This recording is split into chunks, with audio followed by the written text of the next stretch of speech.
그리고 본격적으로 이제 서류 작성인데요. 이것도 재단마다 되게 다릅니다. 그냥 자소서만 요구를 하는 경우도 있고, 자소서 및 뭐 소논문을 요구하는 경우도 있고, 그거 외에 뭐 자기 PR, 자소서, 뭐 장래 희망, 계획, 뭐 정말 이것저것 서류를 어마어마하게 요구하는 그런 장학재단들이 되게 각양각색으로 많은데요. 일단 기본적으로 모든 재단에서는 신상서와 추천서와 자소서를 요구합니다. 그렇기 때문에 저는 일단 기본적으로 자소서를 쓰는 방법에 대해서 말씀을 드리도록 하겠습니다. 이제 자수 같은 경우에는 글자 쓰죠. 글자 수 같은 경우에는 이제 적게는 600자, 700자 뭐 이런 재단부터 진짜 많게는 이것저것 과제 다 포함을 하면은 뭐 3000자가 넘어가는 재단들도 있습니다. 그렇기 때문에 이 자수도 재단별로 다른데요. 제 개인적인 추천으로는 인쇄를 했을 때 그 공란이 꽉 차게 작성을 하셔야 된다고 생각합니다. 그렇기 때문에 몇 번이고 인쇄를 해서 작성을 여러 번 하시고 내용이 거의 꽉 차게 작성을 하시는 걸 전 추천을 드리겠습니다. 그거에 따라서 이제 자수도 굉장히 늘어날 수도 있고 뭐 이것저것 조절이 되겠죠.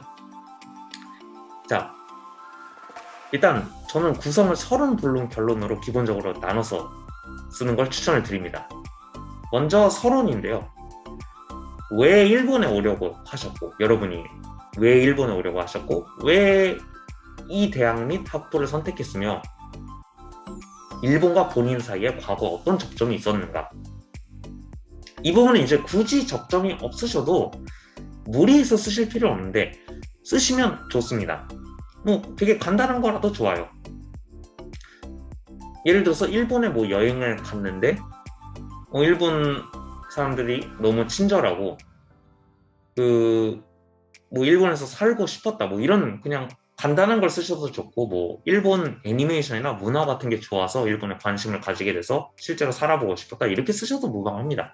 혹은 특별한 뭐 활동을 하셨다거나, 예를 들어서 일본의 뭐 자매결혼 학교에 유학을 해봤다던가, 뭐 일본에 뭐 여러 가지 큰 접점이 있었다, 그런 활동이나 뭐 경험이 있으시다면 그걸 쓰시면 더 플러스가 되고요. 이 부분에 대해서는 이제 평가 포인트에서 일본에 대한 애정이나 흥미, 관심이 있는가, 이 부분을 어필을 할 수 있다고 봅니다. 그리고 본론에서 이제 말씀을 드리면은 대학에 와서 여러분이 어떤 걸 배우고 있고 특히 관심, 흥미 있는 분야는 무엇이며 어떤 재미를 선택해서 어떤 연구를 하시고 있고 그것을 위해 현재 무엇을 하고 있는가, 이 부분을 중점적으로 쓰시면 좋습니다. 자, 이 부분이 본론이 되게 중요한데요. 왜냐하면 일본 유학생활에서 내가 얼마나 잘 적응을 하고 있는가, 유학생활에서 얼마나 잘 적응을 하고 있는가를 어필을 할 수 있는 부분입니다. 여기서 장학금 서류를 쓰실 때 돈 얘기를 많이 강조하시는 분들이 있는데 저는 개인적으로 돈 얘기는 가급적 자제해야 된다고 보는 게 맞다고 생각합니다. 물론 자소서를 쓰는 거에 정답은 없습니다. 그런데 왜 돈 얘기를 가급적 자제해야 하나요? 저는 가난하기 때문에 저를 장학생으로 뽑아주십시오 는 장학재단의 그 면접관들, 이사진 분들 입장에서는 이유가 부족합니다. 타당성이 조금 결여되어 있는 이유죠. 굳이 가난한 것 때문에 돈을 줘야 한다? 장학재단은 그런 의무가 없습니다. 기본적으로 남의 돈을 받는다는 게 그렇게 쉬운 일이 아니에요. 그렇기 때문에 여러분들이 인지하셔야 될 건 장학재단이 가난한 사람한테 돈을 주는 건 의무가 아니다. 그리고 남의 돈을 받는다는 건 되게 어려운 일이다 라는 점입니다. 다만 굳이 쓰신다면 혹은 면접 때 물어볼 수가 있습니다. 질문을 당할 수가 있습니다. 그럴 경우에 굳이 쓰신다면 뭐 본론이 아니라 결론쯤에 마지막 2, 3줄 정도? 두세 줄 정도 추가를 하셔서 뭐 생각보다 일본의 물가와 학비가 비쌌다. 그래서 학업을 무사히 마치기가 조금 힘들다.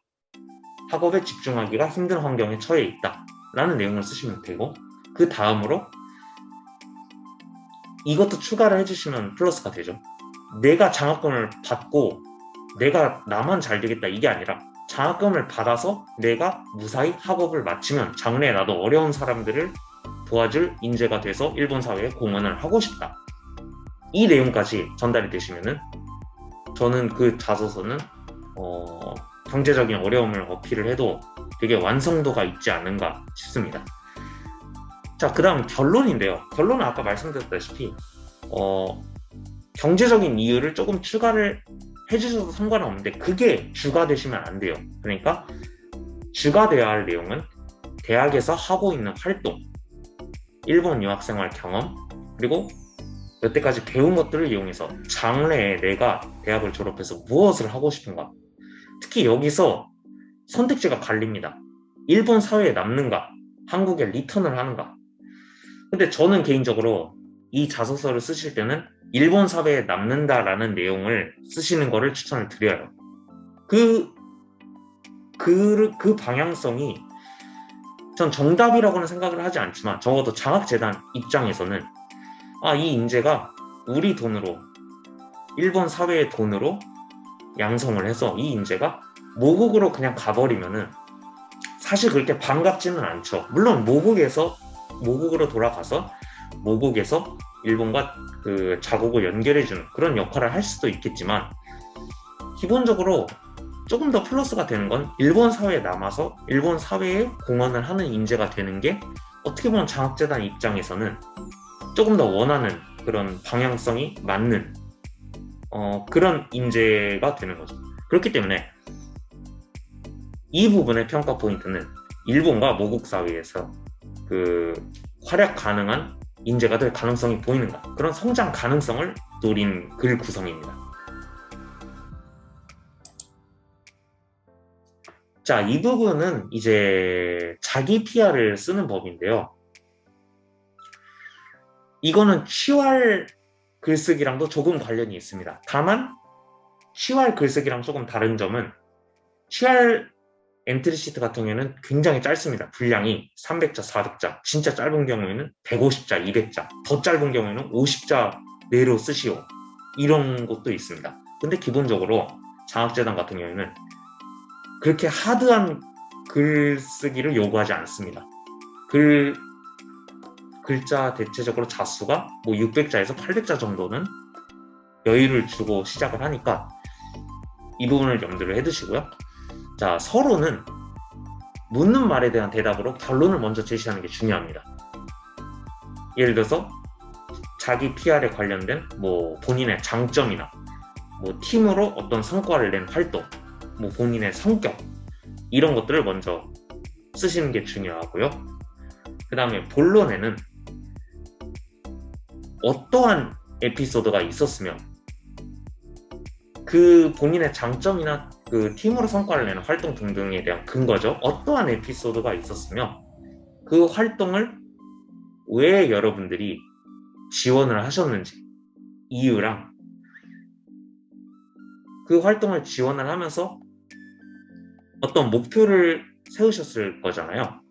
그럼 그 목표를 달성하기 위한 역경과 고난이 어떤 게 있었고 그 문제점을 해결하기 위해 본인은 어떤 해결책을 내었는가, 무엇을 했는가, 이걸 최소 2가지 이상을 제시하시면 굉장히 좋습니다. 구체적인 사례도 그 해결책 안에 넣으셔야죠.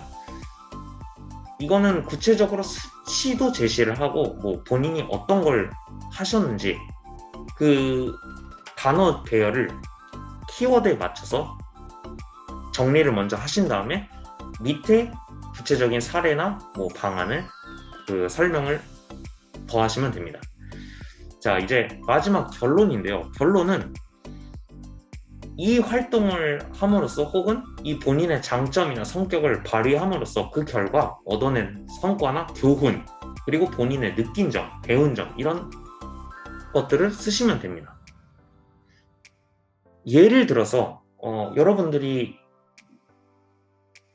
뭐 어떤 팀 활동을 했다고 치죠. 그러면은 뭐 무슨 공모전에 나가서 우승을 했습니다. 그리고 그 공모전에 지원한 이유로서는 뭐 수상도 목적을 했었고 독특한 컨텐츠를 만들고 싶어서 지원을 하게 됐습니다. 그러나 그 와중에 역경과 고난도 있었는데요. 먼저 팀워크가 분산이 되었고 저는 팀 조장으로서 그 팀을 이끌어가는 데에서 굉장히 어려움을 많이 느꼈습니다. 그리고 생각보다 창의적인 콘텐츠를 개발하는 게 그렇게 쉬운 일이 아니었습니다. 그래서 저는 그것을 해결하기 위해서 매주 주기적으로 팀의 활력을 불어넣기 위해 뭐 대면 활동이나 회의를 겸한 그런 미팅을 개최를 했다라던가 아니면 콘텐츠를 본인이 주체적으로 생산을 해서 이제 팀원들에게 적극적으로 발언을 하고 팀원들에게도 피드백을 얻어서 여러 명이서 계속 토의를 거듭해서 그 콘텐츠의 질을 향상시켰다. 그 결과 팀으로서 활동을 하려면은 리더나 특정 몇 명만 잘하면 되는 게 아니라 서로 간의 신뢰를 바탕으로 서로 존중을 하며 다 같이 노력을 하면 이러한 성과를 얻어낼 수 있지 않았을까, 그런 교훈을 느꼈다 라는 식으로 이제 구성을 써주시면 되는데요. 굳이 수상 이력이나 이런 게 아니더라도 뭐 숫자로 뭐 예를 들어서 몇십 명, 몇백 명에게 좋은 반응을 얻어서 어디에 소개가 되었다라던가 뭐 깨달음을 많이 얻었다, 그런 정말로 수상이 아니더라도 정말로 본인이 얻었던 결과를 솔직하게 쓰셔도 무방합니다. 자, 이제 이 부분에 대해서 제가 좀 사족을 덧붙이고 싶은데요. 사실 일본 취활에서 일반적인 대학생들보다 굉장히 센 게 바로 체육계 출신 대학생들입니다. 그 이유가 뭐냐면 이 구성대로 스토리를 짜기가 굉장히 쉬워요. 왜냐면 체육대 학생들은 일본 사회가 요구하는 그런 인재상에도 맞고 그 본인들이 계속 해왔던 거를 해오면서 처음엔 좌절도 실패도 겪고 어려움도 겪고 그러다가 계속 연습과 노력을 거듭해서 주전 멤버가 돼서 전국대회에 나가서 우승도 하고 실적도 거두고 기록도 세우고 그런 스토리생이 딱딱 맞아떨어집니다. 그렇기 때문에 체육계 출신들이 되게 취업활동을 할 때 굉장히 기업들도 많이 선호를 하는 그런 인재상인데요. 이제 그런 부분에 있어서도 여러분들이 지금은 장학재단 서류를 쓰시는 것이지만 나중에 취업활동을 염두에 두신다면은 그런 체육계 학생들과 자기 PR을 이제 승부를 보셔야 됩니다. 그런 체육계 학생들과 경쟁을 하셔야 되고 그것보다 더 우수한 학생들, 그런 사람들과도 경쟁을 해야 되기 때문에 나중에 취업활동 편 때 이 부분은 자세히 말씀드리도록 하겠습니다. 일단 여기서는 유학생들끼리 경쟁을 하는 거기 때문에 그렇게 칼같이 평가를 하지는 않습니다. 다만 이제 여러분들이 자소서를 쓰실 때 중요한 점은 많은 사람들에게 보여주고 피드백을 받으셔야 한다. 특히 여러분들 각 대학에 있으신 일본어 수업을 담당하시는 교수님이나 아니면 추천서를 써주신 교수님들, 이분들께는 반드시 여러분들의 이 장학재단 지원 서류를 보여주시고 첨삭과 조언을 받으시는 게 좋고요. 특히 주변에 일본 친구들이 있으시다면 일본 친구들이나 지인분들께도 피드백을 받으시는 걸 추천을 드립니다. 자, 아까 인트로에서 무료 첨삭을 모집한다고 말씀을 드렸어요. 자, 일단 첨삭 파트가 어떻게 되는지 소개를 드리기 전에 제 소개를 먼저 드리겠습니다. 저는 이제 메이지 대학을 졸업을 했고요. 현재는 일본에서 모 외작의 대기업에서 일하고 있는 직딩입니다. 그리고 저는 학생 시절에 로타리 장학재단이라는 이제 일본 국내에서뿐만이 아니라 전 세계적으로 굉장히 규모가 큰 장학재단에 합격을 해서 그 장학생으로서 활동을 한 적도 있는데요. 저 같은 경우에는 뭐 제가 그렇게 막 대단한 사람도 아니고 제가 말씀드린 게 정답이 아닙니다. 정답은 아니지만 여태까지 수백에 합치면 한 100명이 넘는 것 같아요.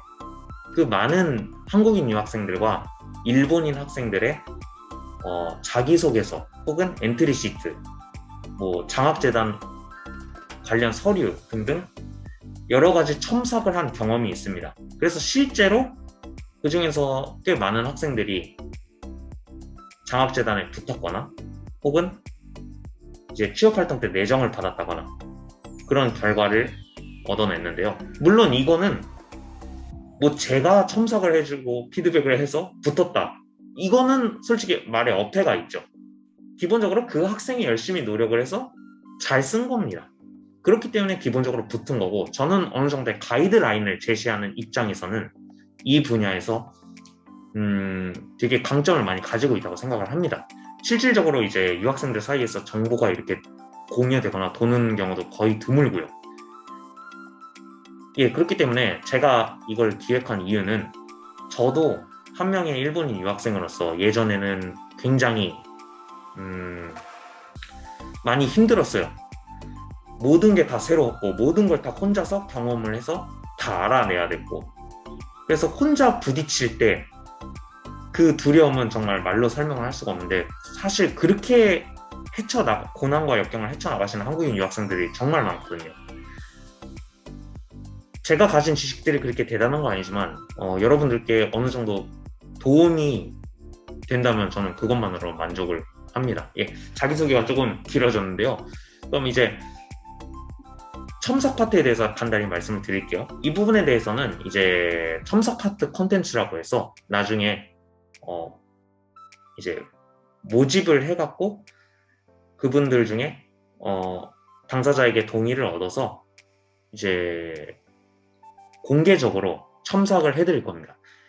먼저 첨삭 파트는 크게 4단계로 나눠져 있는데요. 먼저 첫 번째, 재단 모집 요강이랑 어떤 서류를 제출해야 하는지 조건을 확인할 겁니다. 여기서 이제 키워드 추출을 하고 재단에서의 그 요구사항 등등을 확인을 하죠. 그리고 2단계, 지원하신 분과 그 재단과의 적합성, 기본적인 조건 및 자격 요건 등등을 확인을 할 겁니다. 자, 근데 이 부분에 대해서는 이제 개인정보가 되게 민감하고 약간 그 개인정보 노출 등의 우려가 있기 때문에 이 부분도 적절하게 그 당사자분과 조절을 해서 공개할 수 있는 부분은 공개를 하고, 공개해서는 안 되는 것들은 철저히 비공개로 진행할 예정입니다. 그리고 3단계, 이 부분이 가장 중요한데요. 이제 무료 공개 첨삭 및 작성 가이드라인을 제시를 할 건데, 개인정보는 아까 말씀드렸다시피 이제 학년, 대학 등 일부 정보는 본인 동의하에 공개를 해드릴 거고, 컨텐츠 내에서는 피드백을 이제 포인트만 정리해서 제시를 할 거예요. 그래서 실제 물론 그 자기소개서나 지원 서류를 보시겠지만 그 부분에서 이제 개인정보 관련 부분은 다 삭제를 할 거고, 이제 포인트만 정리를 해서 어떤 부분을 뭐 개선을 해야 될지, 아니면 어떤 부분은 되게 좋았기 때문에 이 부분은 다른 분들에게도 참고가 될 것이다, 이런 부분들 포인트만 정리를 해서 제시를 드릴 겁니다. 그리고 첨삭에 관련된 원본 파일은 당사자분에게만 전송을 할 예정이고요.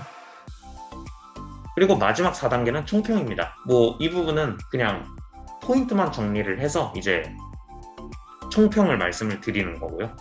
예, 그래서 기본적으로 컨텐츠 자체는 여러분들이 서류를 보내주시면 이제 진행이 되는 그런 부분이기 때문에 많은 지원을 부탁드리겠고, 다시 한번 말씀드립니다. 저는 어떤 금전적인 요구를 하는 게 아니라 무료로 해드릴 겁니다. 예, 그 부분에 대해서는 착오가 없으시길 바라고. 예, 좀 발표가 길어졌는데, 발표라고 해야 되나요? 아마도 별로 그렇게 재미있는 내용은 아닙니다만, 일본 유학을 하시는 여러분들께 조금이나마 힘이 되셨으면 하는 바람에서 이 영상을 찍었습니다.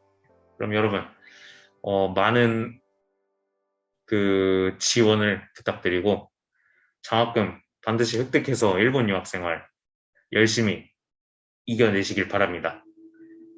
자, 그럼 다음 시간에 다시 돌아올게요. 바이바이.